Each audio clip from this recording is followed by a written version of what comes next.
Boa noite a todos aqueles que nos acompanham pelo canal do YouTube, do Facebook, do Instagram. É uma noite especial em que nós viemos agradecer pela presença de todos durante todo esse período e que nós vamos iniciar mais um novo ano esperando que nosso trabalho continue a ser útil para todos vocês. A Seara de Amor está encerrando as atividades nesse período de 2024, mas já estamos fazendo uma nova programação para iniciarmos a partir do dia 14 de janeiro, no mesmo horário. Então contamos com todos vocês e desejamos a vocês uma excelente festa de ano e um ano novo cheio de paz e tranquilidade. Obrigado a todos que sempre esteve conosco neste momento de orientações, de palestras, de falas e de vibrações de amor em conjunto. Muita paz para todos vocês. Boa noite a todos.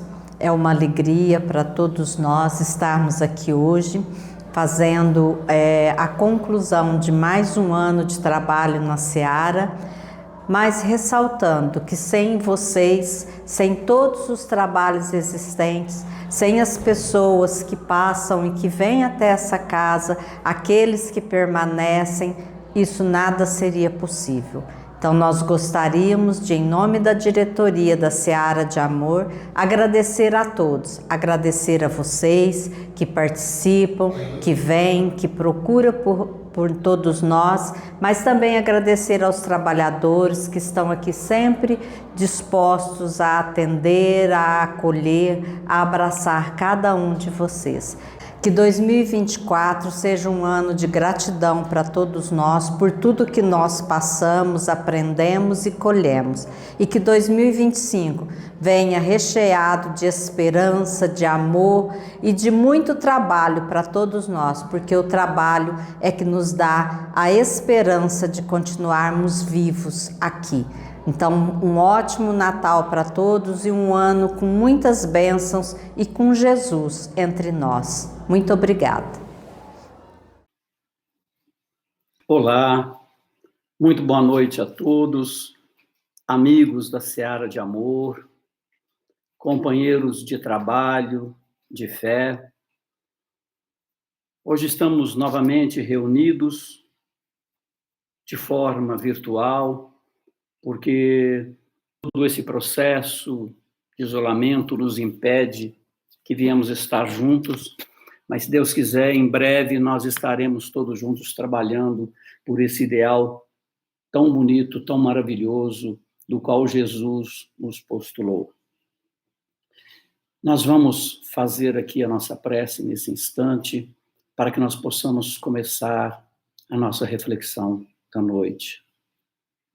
Vamos então elevar nossos pensamentos a Deus, que é Pai de infinita bondade e misericórdia, e agradecer pela vida, agradecer pela família, sobretudo pela proteção nesses momentos tão difíceis que estamos passando. E rogar a Ti, Mestre Jesus, a Tua presença nos lares de todos nós, também em nossos corações. Que possamos abrir as nossas mentes, sobretudo os nossos corações, para que o Evangelho, em nossos pensamentos, em nossos sentimentos e em nossas ações. E rogamos ao Mestre que ilumine o nosso caminho e nos proteja de todo desvio, de todo desequilíbrio, e não permita que possamos perder qualquer oportunidade de te servir. Que o teu amor nos envolva e que a tua paz esteja conosco nesses momentos e permaneça para sempre. Que assim seja. Assim, meus caros irmãos, que a paz de Jesus esteja com todos. Vamos começar aqui a nossa exposição e vamos falar um pouco, a proposta, na verdade, desta noite, desses momentos tão desafiadores, dessas experiências pela qual nós estamos passando, onde a insegurança, a incerteza, o medo adentra às vezes ao nosso coração. Mas o que muitas vezes parece ser tão devastador pode significar uma oportunidade única de fazermos uma reavaliação, uma aferição e, sobretudo, de buscar a transformação na nossa vida. Então, o tema de hoje é tempo de transformação. Muitas pessoas podem perguntar por que Deus permite que essas coisas aconteçam. Por que Deus permite que essa pandemia se instale no nosso planeta, trazendo tanta desesperança, tanto sofrimento. E nós vemos pessoas, às vezes, dizendo, é castigo de Deus. Mas Deus não castiga ninguém. Outras vão dizer, isso é a fúria de Deus.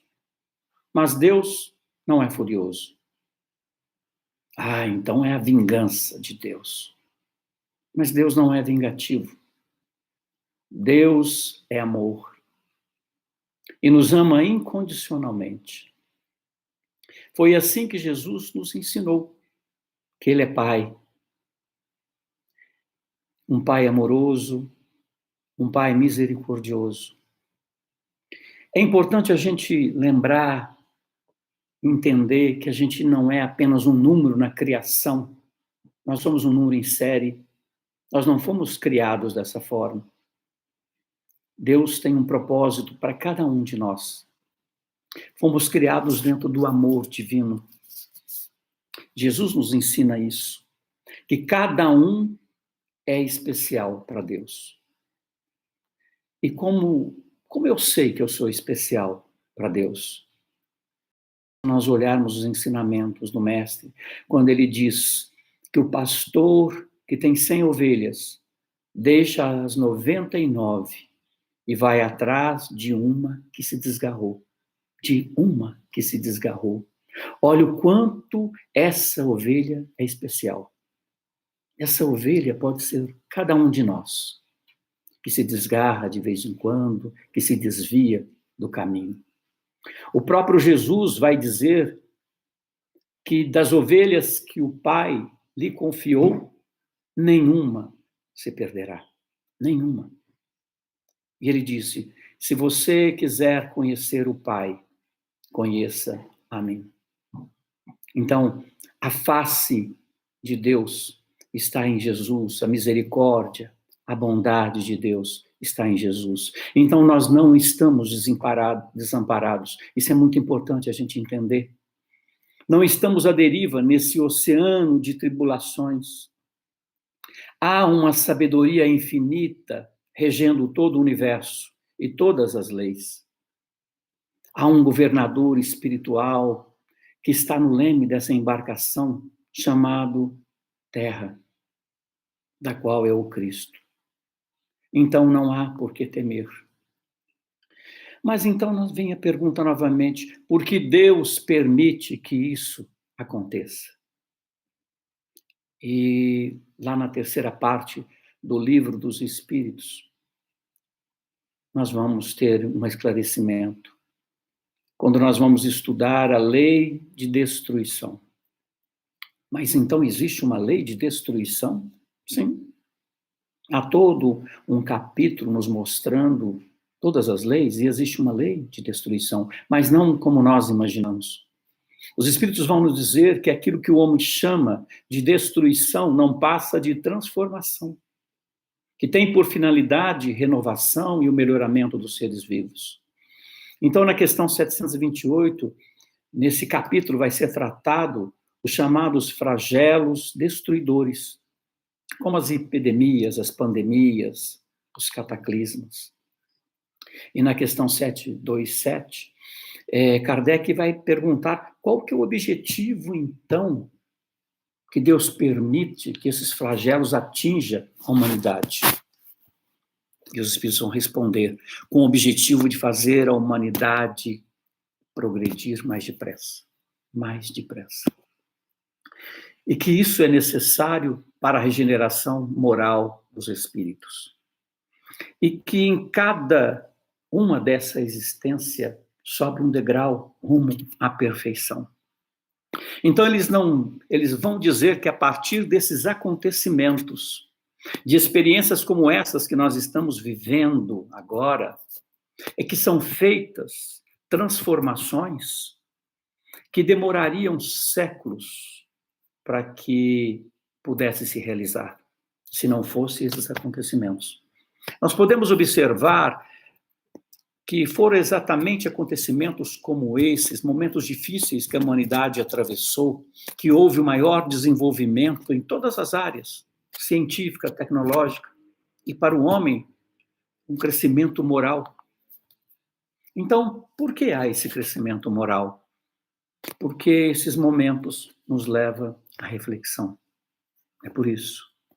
Começa a haver um movimento de solidariedade e as pessoas se unem num esforço maior para vencer os desafios.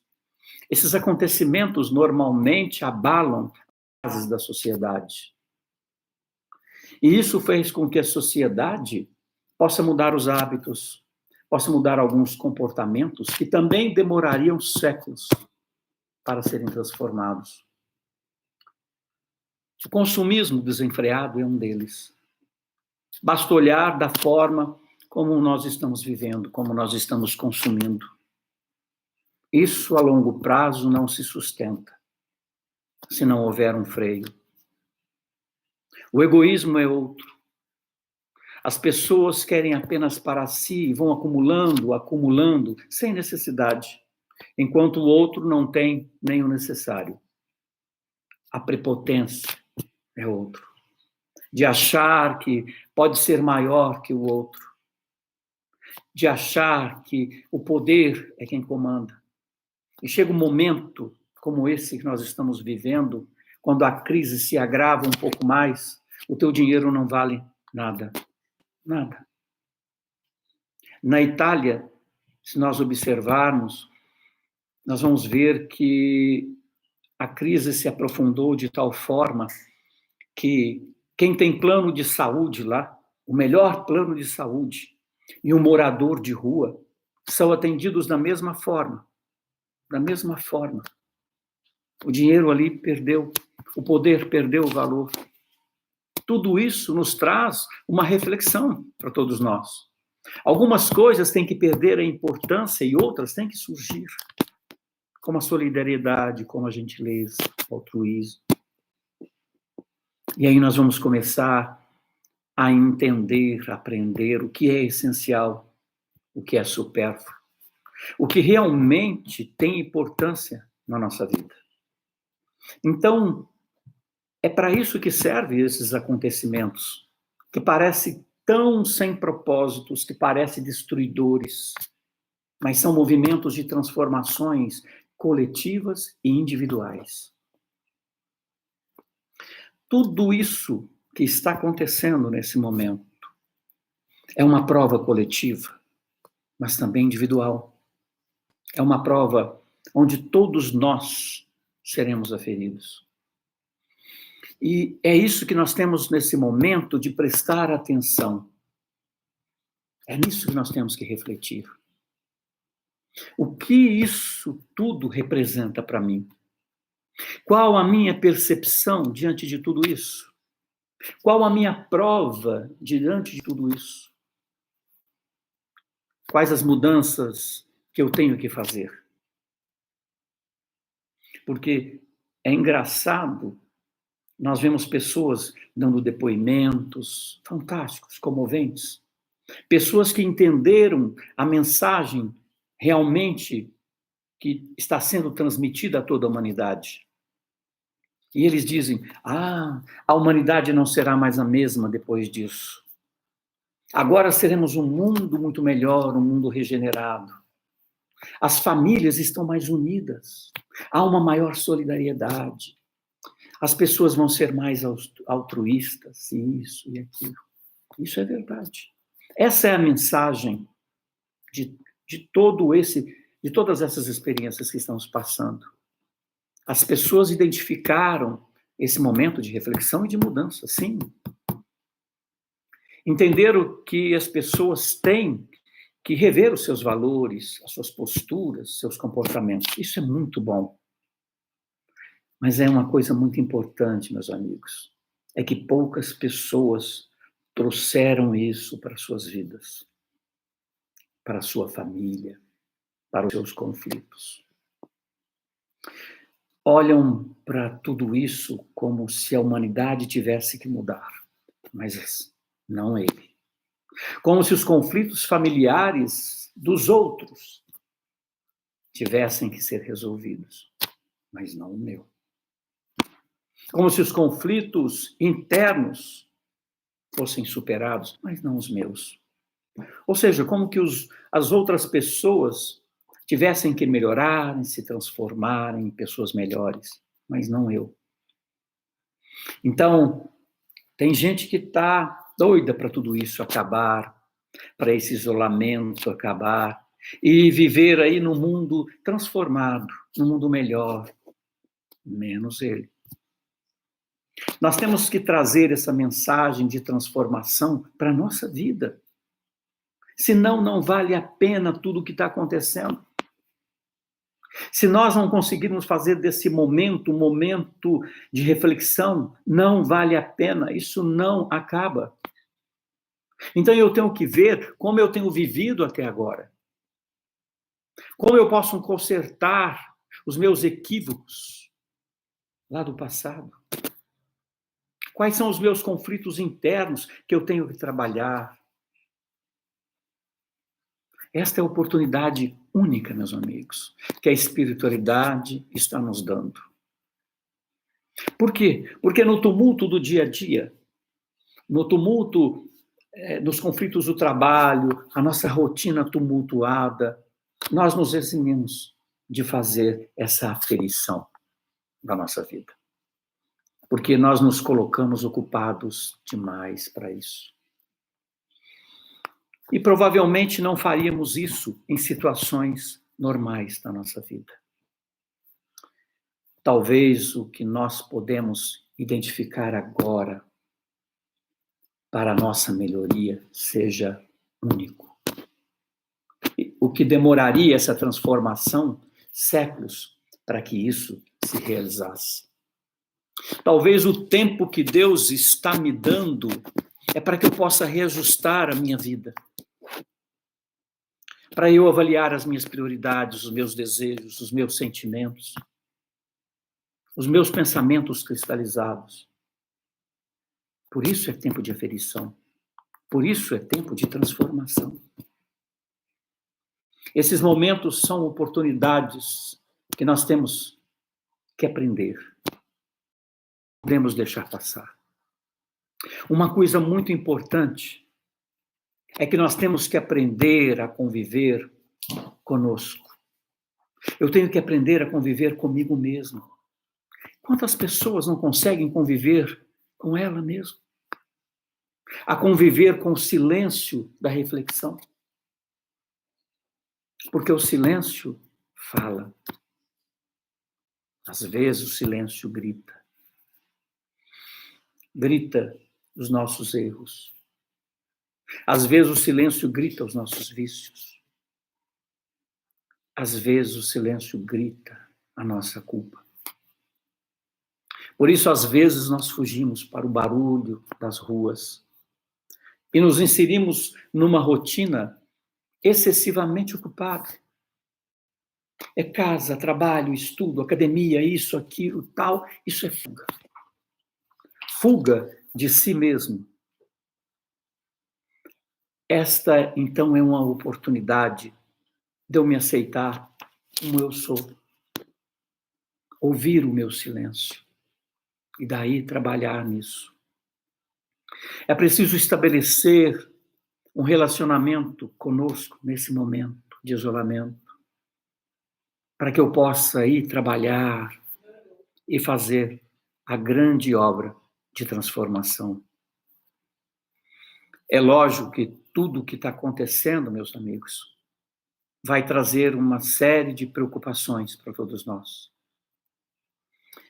Nosso trabalho, eu não sei como vai ser amanhã, se nós teremos recursos materiais para o sustento da nossa família, as contas para pagar. Tudo isso gera preocupação, é lógico. Mas ao recorreios e não o fim. Que nós somos espíritos imortais e que tudo isso são meios para a nossa evolução, para um objetivo maior.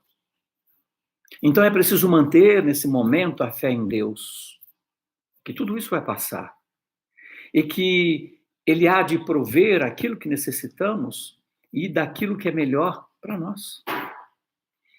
O problema é que muitas vezes essa preocupação se transforma em desespero. É o receio da contaminação, é o receio do adoecimento, o receio da morte, das pessoas também que nós amamos.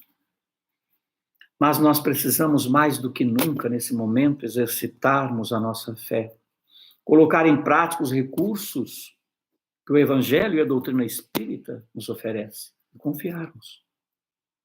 Diz Emmanuel, no livro Consolador, que a fé é a luminosa certeza em Deus. É algo que ultrapassa o âmbito da crença. É uma confiança que se estabelece no meu coração e que me conduz nesses momentos difíceis da minha vida. Fé em hebraico significa emuná, traduzindo fidelidade. Fidelidade, ser fiel a tudo que nós aprendemos, agir de acordo com aquilo que eu sei. Eu sei da imortalidade da alma, eu sei do amor de Deus apresentado por Jesus nos evangelhos. Então é confiar mesmo nas situações adversas. Fé é esse relacionamento consolidado e estabelecido com Deus. Por isso Paulo vai dizer, Deus é fiel. Ele não muda de ideia, de opinião a nosso respeito. Ah, mas será que Deus me abandonou? De forma alguma. Deus sempre quer o nosso bem. Nós é que não entendemos, nós é que não confiamos. Então, essa questão da fé, ela é muito importante nesse momento que nós estamos passando. Exercitar a nossa fé. E isso me remete a uma passagem do Evangelho, lá em Mateus 14. Ali, Jesus nos traz uma lição a todos nós, de como enfrentarmos esse momento. Ali ele estabelece algo fantástico para que nós possamos consultar, rever e colocar em prática. Ali, naquele momento, Jesus fazia a multiplicação dos pães. E ao terminar, ele pede aos seus discípulos que peguem o barco e vão para o mar. Vão em alto mar para poderem atravessar. E aí já vem uma lição. As águas significam as dificuldades, os problemas. Quando Jesus fala para os discípulos irem para o alto mar, é para ir às águas profundas, para enfrentar as dificuldades maiores. E ali ele ordena, então, que os discípulos vão, e ele fica despedindo da multidão. E depois de despedir da multidão, ele sobe a um monte para orar. O barco, então, já estava em alto mar. E era uma madrugada muito fria, e o vento começa a ser contrário, e o barco passa a ser açoitado pelas ombras. Isso alta madrugada, noite escura, vento muito forte, e o barco se movia daqui para lá. Os discípulos começam a ficar angustiados, porque o vento era forte, as ondas eram muito grandes. Qualquer momento aquele barco poderia virar. O pavor, então, começa a tomar conta de todos. Quando Jesus se fez aparecer ao longe, caminhando sobre as águas, em direção ao barco, em direção de todos aqueles que estavam desesperados. Mas aí eu começo a imaginar a cena, o pavor que tomou conta de todos, a gritaria, vamos morrer, é isso, é aquilo. E Jesus talvez tentando acalmá-los, me escuta, eu estou aqui, mas o desespero deles, naquele desespero eles não podiam ouvir a voz de Jesus. Então eles não conseguiam ouvir. E a lição aqui é essa, quando nós focarmos no desespero, na nossa dor, nós não conseguimos ouvir a voz do próprio Cristo. É preciso serenar o nosso coração, fazer silêncio interior, para que nós possamos ouvi-lo. No desespero da nossa dor, nós não ouvimos a voz de Deus, não ouvimos Jesus, não ouvimos o Cristo interno. E então, Jesus começa a andar sobre as águas e chega mais perto do barco. E aquela névoa muito intensa, os discípulos naquela agonia olham para Jesus e começam a dizer, é um fantasma. E começam a gritar de medo. Então vocês imaginam a cena, o barco quase virando, e eles olham para o horizonte, olham para o mar e vê um fantasma. Então nota que todo o pavor, todo esse desespero gerou um sofrimento maior ainda. E é isso que nós temos que tomar cuidado, que quando nós somos absorvidos pelo pavor, pelo desespero, cria-se um sofrimento maior ainda. Então Jesus, ao perceber a angústia daqueles homens, falou logo, tenha bom ânimo, sou eu, não temais. E respondendo-lhe Pedro, disse, Senhor, se és tu, manda-me ter contigo por cima das águas. Ou seja, se é o Senhor mesmo, mestre, faça com que eu possa ir, para que eu possa caminhar sobre as águas. Faça com que nós podemos superar os nossos conflitos. Se é tu mesmo, Mestre Jesus, faz com que eu possa superar os meus conflitos. Isso é a nossa lição. Então Jesus disse, vem. Ou seja, pode caminhar sobre as águas. Confie, eu estou aqui. Trazendo para a nossa vida exatamente isso. Que as águas tumultuadas significa esses problemas, esse desespero. Andar sobre as águas é enfrentar esses medos, esses momentos de dificuldades. É confiar no Cristo que tudo vai dar certo. Pedro, então, começa a sair do barco e coloca os pés sobre as águas. Ou seja, a sua fé começa a ser exercitada. Naquele momento, ele começa a se reconectar com o Cristo novamente. E ele começa a andar sobre as águas. Os outros do barco gritavam, você está louco, você vai afundar, você vai morrer. Mas Pedro, com o olhar fixo no Cristo, segue caminhando sobre as águas. Mas por um instante, Pedro tira os olhos de Jesus e foca novamente nas ondas, no medo, no pavor, e começa a afundar. A lição aqui, meus amigos, é que se você tirar o foco do Cristo, se você perder a confiança, se você não focar nas coisas que te elevam, no pensamento positivo, e focar apenas no problema, na dificuldade, você entra em desespero e afunda.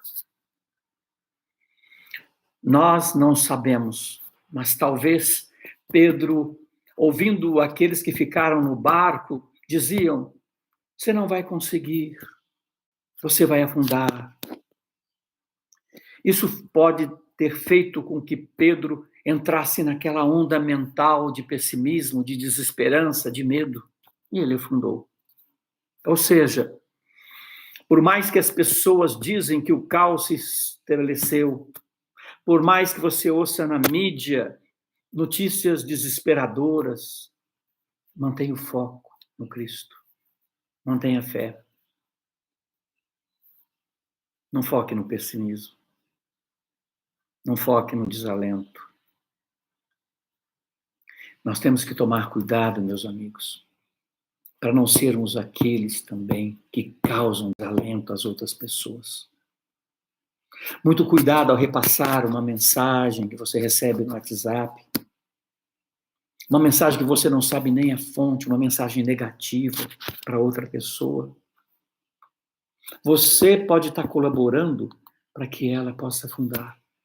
Você pode ter até uma estrutura para suportar aquilo, mas talvez ela não.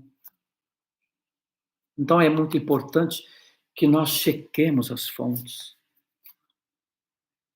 Que nós possamos não dar ouvidos a tudo isso que só nos leva para baixo, ao pessimismo. Nós precisamos manter o ânimo elevado, é isso que Jesus pede de todos nós. Nesse momento tão difícil, manter a fé, manter esse alto astral, sabendo que tudo o que acontecer conosco está dentro de um contexto, que tudo é melhor para nós, para a nossa evolução.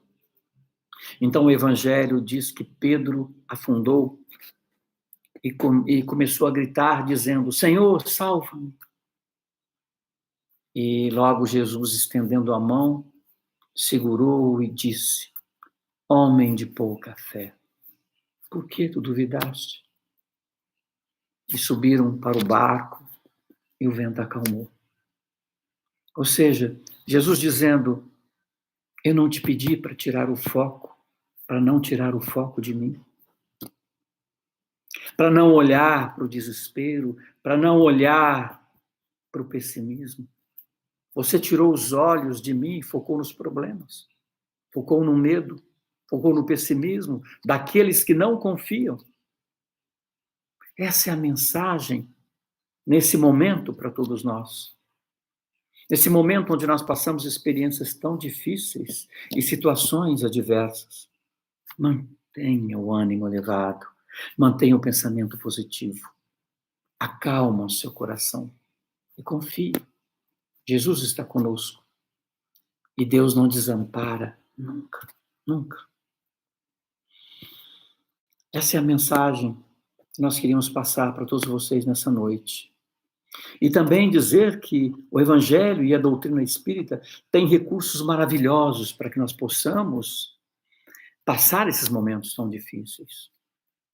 A prece é o mais essencial de todos, porque é o verdadeiro combustível para nossas forças. E a prece está ao alcance de todos, sem distinção. Podemos usar a todo momento esse recurso poderoso.